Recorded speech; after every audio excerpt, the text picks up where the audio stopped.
तो जो सुदामा विप्र है, ब्राह्मण है, ये भगवान श्री कृष्ण के, जब भगवान श्री कृष्ण उज्जैन में शांतिपुनी मुनि आश्रम में शिक्षा ग्रहण करने गए थे, तब ये सुदामा विप्र भी ब्राह्मण बालक, वो भी आपने वहाँ पर अध्ययन करने के लिए गए थे शांति मुनि के पास। वहाँ पर आपने भगवान कृष्ण के साथ मित्रता होते हैं, और वही मित्रता के बाद जब संपूर्ण शिक्षा का गुरुकुल में अध्ययन हो चुके हैं और उसके बाद वापस आपने आ जाते हैं, तब दोबारा मिलन होते हैं बहुत दिन के बाद, जो कि भगवान श्री कृष्ण का समस्त लीलाओं हो चुके हैं प्राय लगभग संपूर्ण रूप से। और उसके बाद भगवान कृष्ण को साथ द्वारिका में मिलने के लिए सुदामा ब्राह्मण जाते हैं, और उसी का ही आज हम लोग कथा श्रवण करेंगे कि यद्यपि श्री कृष्ण का ब्राह्मण मित्र गृहस्थ था, पर वह सुखपूर्वक जीवन के लिए धन एकत्रित करने में अपने कोई व्यस्तता जीवन में नहीं था, जिसके कारण उनके पास जो भी धन आते थे स्वाभाविक रूप से उसी से अपना गुजारा करते थे और संसार निर्वाह करते थे। लेकिन जो संपूर्ण समय है वो भगवान के भक्ति भजन करने में ही व्यतीत करते थे, और जिसके कारण अगर हम बाहर से देखते हैं कि जो है उसको बहुत गरीब दरिद्रता में देखने में मिलते हैं, लेकिन उनके पास सबसे बड़ा धन, अमूल्य धन क्या था? भगवान का हरि के नाम। भगवान के नाम के ऊपर उनका इतना भगवान के नाम लिया करते थे, जैसे भगवान उसके लिए क्या प्रदान किए, उनके समान ऐश्वर्य प्रदान किए। जब उनके साथ उनको मिलन होते हैं, हम लोग देखते हैं कि भगवान उसको उनके पूरे द्वारिका जैसे महल प्रदान करते हैं।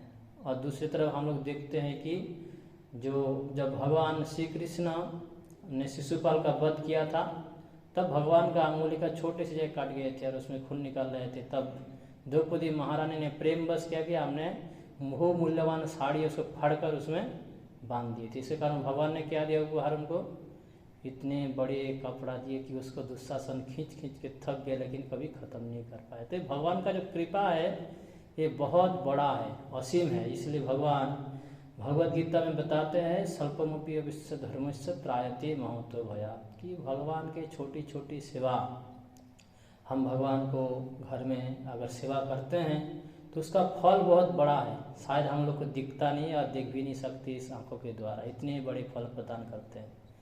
तो जिसलिए भगवान कुछ ज़्यादा नहीं चाहते हम लोगों से। क्या चाहते हैं? प्रेम पूर्वक पत्रं पुष्पं फलम तोयम जो में भक्त प्रयच्छति, थोड़ी सी तुलसी पत्ते, फल और जल, कम से कम इतना ही भक्ति के साथ हम भगवान को शुद्ध रूप से अर्पण करेंगे तो भगवान उसको स्वीकार करते हैं। ऐसे कोई व्यक्ति नहीं है संसार में जिसको हम कि ये विषय वस्तु प्रदान करेंगे खुशी हो जाएंगे। कब खुश होता है? जब कोई व्यक्ति को प्यास लगी हो, और वो प्यास के लिए पहले तो आजकल चलो खरीद करने पानी मिल जाते हैं, जगह जगह पर मिलता है, लेकिन पहले ज़माने में इसका इस प्रकार से पानी नहीं मिला करता था।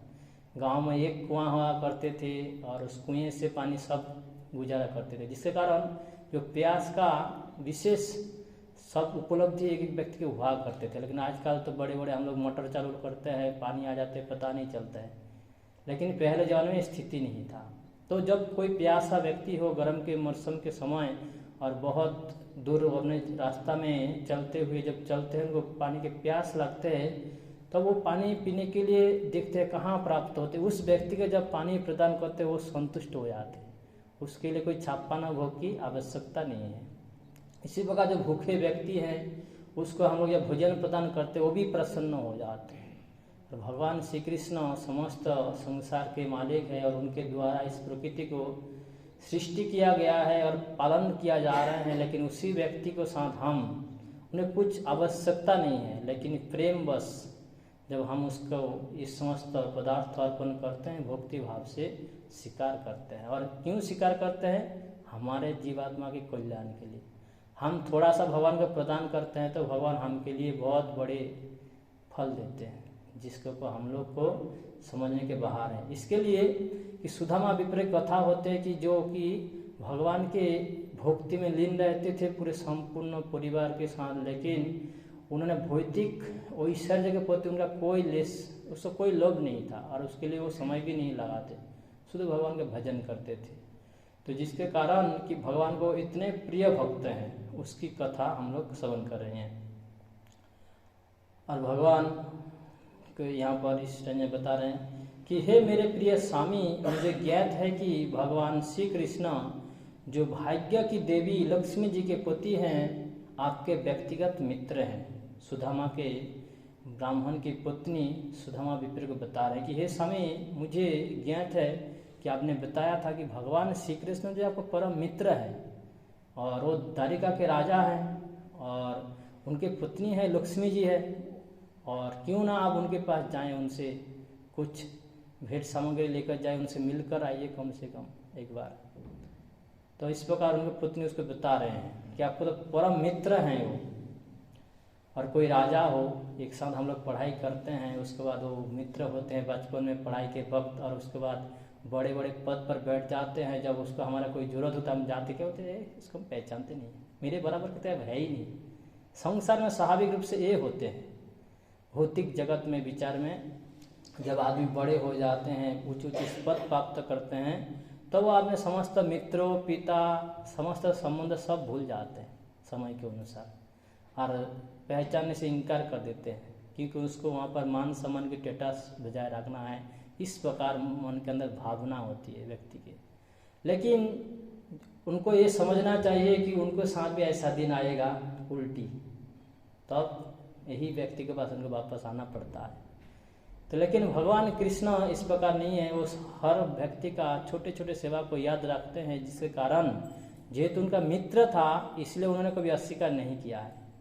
बाद में हम लोग को श्रवण करेंगे, जब जाएंगे किस प्रकार से स्वागत करते हैं, और आपने पूरी तरह से ब्राह्मण की तरह भगवान आपने एक सेवक की भांति उनकी सेवा करते हैं। भगवान संपूर्ण विश्व के राजा है, लेकिन उन्होंने आपने सिंहासन में बैठा कर सुदामा विप्र की सेवा करते हैं। किस प्रकार से ब्राह्मण की सेवा करना चाहिए, ये शिक्षा हमको प्रदान करते हैं भगवान श्री कृष्ण अपने जीवन चरित्र के माध्यम से।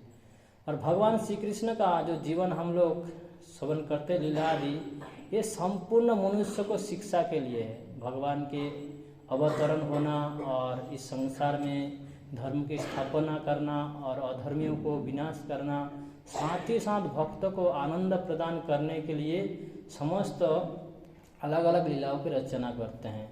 तो यहाँ बता रहे हैं उनकी पत्नी कि आप भगवान श्री कृष्ण के भक्त भी हैं और आप भक्त की सहायता करने के लिए भी सदैव तत्पर रहते हैं। यदि आप सोचे हैं कि आप श्री भगवान के तनिक भी भक्ति नहीं कर रहे हैं, तो फिर भी आप उनके शरणागत तो हैं, तथा श्री भगवान शरणागत जीव के संरक्षक हैं। और इसके अतिरिक्त मुझे ज्ञात है कि श्री कृष्ण वैदिक संस्कृति के आदर्श हैं, ब्राह्मण संस्कृति का सदैव पक्ष लेते हैं और गुणी ब्राह्मण के प्रति वे अत्यंत उदार है। और आप सर्वाधिक भाग्यशाली व्यक्ति हैं, क्योंकि मित्र के रूप में आपको स्वयं श्री कृष्ण भगवान प्राप्त है, और आपके समान व्यक्तियों के श्री कृष्ण की एकमात्र शरण है, क्योंकि आप उनके प्रति पूर्ण रूपेण शरणागत है।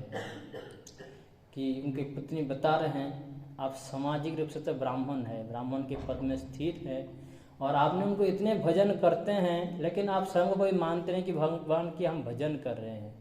जो भजन की, जो भगवान की भक्ति करते हैं, जिनका ऊंचा स्थिति होते हैं, वो कभी बताते हैं नहीं आपने भजन की रहस्य, किसी को नहीं बताते। तो और जो धर्मीय जो अपने आचार आचरण हैं, जिसमें आडंबर पूर्वक व्यक्ति दिखाते हैं समाज के अंदर कि हमने ये किया है वो किया है, दिखाते हैं, करने के बाद बताते हैं, वो जो धार्मिक व्यक्ति का हम लोग पहचानते हैं, समझ ये बहुत धर्म कर्म कर रहे हैं। लेकिन असल में कुछ व्यक्ति ऐसे होते हैं भगवान के शुद्ध भक्त, जिन्होंने तो धर्म करते हैं लेकिन किसी को बताते नहीं। आपने आप भगवान की इतने भक्ति करते हैं कि भगवान प्रसन्न होते हैं और भगवान उसको दर्शन प्रदान करते हैं। उसके बाद पता चलता है ध्रुव महाराज, प्रहलाद महाराज, ध्रुव महाराज वन में चले गए बचपन में भगवान के प्राप्त करने के लिए, राजा के पुत्र है। उन्होंने अपने पूरे संसार में उनके ओनली फॉर उनके पिताजी उनको गोद में बैठने नहीं दिया, और माता ने बता दिया उनको अगर आपको इस राज्य सिंहासन में बैठना चाहते हो तो मेरे कोख से जन्म लोगे तो ही आप बैठ सकते हो। इतने बड़े अन्याय, छोटे से बच्चा जो कि गोद में बैठना चाहते पिताजी का, ये तो हर बच्चा के लिए हक बनता है अपने पिताजी के गोद में बैठे, लेकिन उसको विमाता ने उसको बता दिए हैं कि आप ऐसे बैठ नहीं सकते, क्योंकि आप अपने बड़े रानी का पेट जो कोख से जन्म लिया है, मेरे कोख से जब जन्म लोगे तभी आपको इस सिंहासन प्राप्त होंगे। इस प्रकार का अन्याय करते हैं और इसके कारण राजा भी कुछ नहीं बोले। और इसके कारण ध्रुव महाराज के अंदर मन में दुख हुआ कि मेरे पिताजी भी कुछ नहीं बोले इसके लिए। तो उन्होंने उनको अपने स्वयं माता के पास जाते हैं और माता जी पूछते हैं कि हमको ये सिंहासन प्राप्त करना है, कौन दिला सकते हैं? तब बताते हैं कि भगवान विष्णु दे सकते हैं आपको, समस्त संसार का मालिक वो हैं, और इसलिए उसको आप भक्ति करो तो कहाँ मिलेंगे? तो बताते हैं वन में प्राप्त होते हैं। सभी को पता है कि पहले ज़माने में सभी वन में तपस्या करने के लिए चले जाते हैं, तो भगवान प्राप्त करने का एक मार्ग उस समय था कि आपने वन में चले जाओ, तपस्या करो। तो इस प्रकार से देखते हैं कि ध्रुव महाराज ने छोटे से बालक है, वो अपने घर संसार छोड़े चले जाते हैं। उसके बाद सभी को दुख होते हैं, ढूंढने का प्रयास करते हैं, लेकिन किसी को प्राप्त नहीं हुई। कहाँ पर चले गए बालक? छोटे से बालक है, कहाँ इतने बड़े संसार में चले गए, किसको पता है? लेकिन नारद मुनि जी को पता है कहाँ जा रहे हैं, क्या है बालक। भगवान विष्णु की इच्छा से उनको जाते हैं और उसको दीक्षा मंत्र प्रदान करते हैं, और देखते 6 महीना के अंदर भगवान को प्राप्त कर लेते हैं। इतने छोटे से बालक गंभीरता से भगवान की भक्ति की, इसलिए भगवान कृष्ण को प्राप्त कर लिए हैं। और कलि युग में इसके लिए हमको घर बार छोड़ने की कोई आवश्यकता नहीं है। हम जहाँ पर है वहाँ से हम भगवान के भजन कर सकते हैं। ओनली पर हरे कृष्णा कृष्णा कृष्णा हरे हरे, हरे राम राम राम हरे हरे। हरे कृष्ण महामंत्र की जप कीर्तन करते हुए हम भगवान को प्राप्त कर सकते हैं। जय श्री श्री जगन्नाथ बलदेव सुभद्रा माने गोविंदा कृष्ण भगवान की जय। तो कलियुग का युग धर्म है हरे कृष्ण संकीर्तन, जो कि भगवान श्री कृष्ण स्वयं चैतन्य महाप्रभु में रूप में आकर हमको ये हरिनाम के प्रदान करते हैं। इस हरिनाम के जप कीर्तन के माध्यम से हम राधा कृष्ण की सेवा प्राप्त कर सकते हैं। तो इसलिए जो सुदामा विप्र हैं, ये उनके पत्नी बता रहे हैं, तो आप ब्राह्मण हैं और आप उनके भजन करते हैं, और जो भगवान श्री कृष्ण को आपको मित्र रूप में प्राप्त हुए हैं, जिसके कारण आप उनके शरणागत हैं। और जेहेतु आप उनके शरणागत है, भगवान का और एक नाम है क्या? नमो ब्राह्मण देवाय, कि वो ब्राह्मणों को बहुत हित के लिए कार्य करते हैं, उसको संरक्षण प्रदान करते हैं। इसलिए जो तो आप ब्राह्मण है, विद्वान पुरुष संत हैं, तो इसलिए आप उनके पास जाइए, जिसके कारण हो कि आपको कुछ ना कुछ तो भेंट प्रदान करेंगे मित्रता बस जब जाएंगे। तो इसको पत्नी का मन में इस पर वांछा है, इसलिए उनको भेजने के लिए बता रहे हैं, उसको समझा रहे हैं कि आपके साथ उनको क्या संबंध है, क्या रिश्ता है भगवान के साथ। तो हम जो जीवात्मा हैं, स्वाभाविक रूप से हमारा जो भगवान के साथ संपर्क है कि हम कृष्ण के नित्य दास है, हम भगवान के अंश हैं। भगवान श्री कृष्ण बताते हैं भगवद गीता, ममेव अंश जीवो रूपो जीवो भूत सनातन, जो समस्त जीव हैं ये मेरे अंश है। इसके कारण हम भगवान के अंश है, और हमारा कार्य है पूर्ण की सेवा करना। जिस प्रकार से हमारा हाथ है, हमारा शरीर की संपूर्ण सेवा करते हैं, अलग अलग इंद्रियों संपूर्ण शरीर के सेवा में लगे हुए होते हैं, इस प्रकार से हम जो भगवान के अंश है, हम भगवान को सेवा करना ही हमारा कार्य है। तो मनुष्य जीवन में हमारा कोई सारे कार्य हैं संसार में, ये भाव इसलिए है क्योंकि हम भगवान के सेवक हैं। हम भगवान का सेवा नहीं कर पा रहे, जिसके कारण संसार के समस्त व्यक्ति को प्रसन्न करने के लिए हम लोग सेवा में लगे हुए हैं। तो एकमात्र हमारा जीवन का सफल तभी मानी जाएगी जब हम भगवान कृष्ण के भक्ति में अपने आप को समर्पित करेंगे और उनको सेवा में लगेंगे। तो इस प्रकार से बता रहे हैं कि आप संत हैं, विद्वान पुरुष है, और इंद्रियों का पूर्ण नियंत्रण आप में है, और इस परिस्थिति में भगवान श्री कृष्ण ही आपकी एकमात्र शरण है। अतएव कृपा करके आप उनके पास जाइए। मुझे विश्वास है कि वे तत्काल ही आपकी इस स्थिति को समझ जाएंगे, और आप एक गृहस्थ भी है और धन के बिना इस दुखद स्थिति में है, परंतु जैसे ही वे आपकी स्थिति को समझेंगे वे अवश्य ही आपको पर्याप्त धन प्रदान करेंगे जिससे आप सुखपूर्वक रह सकें। आप भगवान श्री कृष्ण भोज विष्णु अंधक प्रदेश के राजा हैं और मैंने सुना है कि वे अपनी राजधानी द्वारिका को कभी नहीं छोड़ते।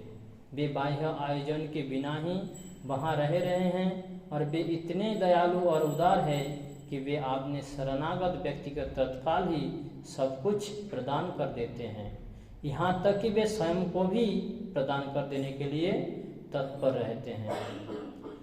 जब वे व्यक्तिगत रूप से स्वयं को देने के लिए तत्पर रहते हैं तो उनके लिए कुछ भौतिक लाभ कोई अद्भुत बात नहीं है। निस्संदेह यदि वह भक्त अधिक दृढ़ नहीं है तो वे अपने भक्त को अधिक भौतिक लाभ नहीं देते, परंतु मेरा विचार है कि आपके संदर्भ में उन्हें पूर्णतया ज्ञात है और आप भक्ति में किस सीमा तक स्थिर है, अतः जीवन की न्यूनतम आवश्यकताओं की पूर्ति के लिए आपको कुछ भौतिक लाभ देने के में तनिक भी नहीं हिचकेंगे। तो यहाँ बता रहे हैं कि आपको ऐसे लगता है कि मेरे मित्र से मैं कैसे बताऊं कि उनके पास जब कुछ धन संपत्ति आगे मांग लूँ, तो लेकिन भगवान बताते हैं कि भगवान को भक्ति इसलिए करना चाहिए कि अगर हमारे अंदर कोई कामना हो, कोई कामना नहीं है, तो हम भगवान से भक्ति करें। तो श्रीमद् भागवतम में इसका श्लोक एक आता है कि जो समस्त व्यक्ति के लिए भगवान श्री कृष्ण ही समस्त विषय वस्तु प्रदान कर रहे हैं। शायद हम देवताओं की भक्ति कर रहे हैं, लेकिन देवताओं जो हमको प्रदान कर रहे हैं विषय वस्तु, वो भगवान की कृपा से उनसे लेकर हमको दे रहे हैं। तो क्यों ना हम डायरेक्ट भगवान श्री कृष्ण के ही भजन करें, जिसके माध्यम से कि हमारा जो भी आवश्यकता है इस जीवन में उसको प्राप्त किया जाएगा। भगवान श्री कृष्ण सबसे बड़ा दायित्व संभालते हैं, विष्णु के रूप में संसार का पालन करते हैं। सृष्टि करना कोई बड़ी बात नहीं है, वो भी भगवान की कृपा से ही ब्रह्मा जी सृष्टि कर रहे हैं इस संसार में, लेकिन इस संसार को पालन कर रहे हैं भगवान विष्णु। हर व्यक्ति का भोजन वो स्वयं प्रदान करते हैं। तो इस प्रकार से देखते हैं कि एक बड़े से बड़े हाथी से लेकर एक छोटे से चींटी तक उनको पर्याप्त परिमाण भोजन उनको प्राप्त होते हैं बिना परिश्रम किए हुए। ओनली फॉर जो हम मनुष्य हैं ज़्यादा परिश्रम करने लगे हुए हैं, क्योंकि हमको बहुत ज़्यादा उम्मीद है कि मैं अगर कठोर परिश्रम करूँगा तो हमको ज़्यादा कुछ प्राप्त होने वाला है, लेकिन हमको उतना नहीं प्राप्त होते हैं जितना हम परिश्रम करते हैं संसार में।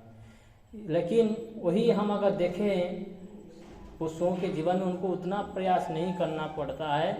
आपने सुख स्वाच्छंद के लिए भोजन के लिए उतना चिंतन नहीं करते हो, काल क्या खाना है, परसों क्या खाना है, क्या करना है, उसको कोई प्लान नहीं है। लेकिन हम मनुष्य तरह तरह के प्लान बनाकर उसको सार्थक करने के लिए पूरे समय गवा बैठते हैं।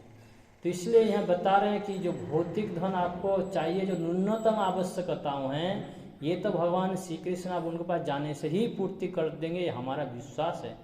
क्योंकि भगवान श्री कृष्ण ब्राह्मणों को बहुत प्रसन्न पूर्वक सेवा करते हैं और वो राजा हैं, और उसके पास जैसे ही जाते हैं उनको शरणागत व्यक्ति को वो कुछ भी देने के लिए तैयार है, इवन कि वो स्वयं को देने के लिए तैयार है। स्वयं को किस प्रकार देने तैयार है? जैसे रुक्मिणी महारानी विवाह से पहले उनको पत्र भेजते हैं, अगर आप मुझसे शादी नहीं करोगे तो मैं आत्महत्या कर लूँगा, मैं किसी से शादी नहीं करूँगा।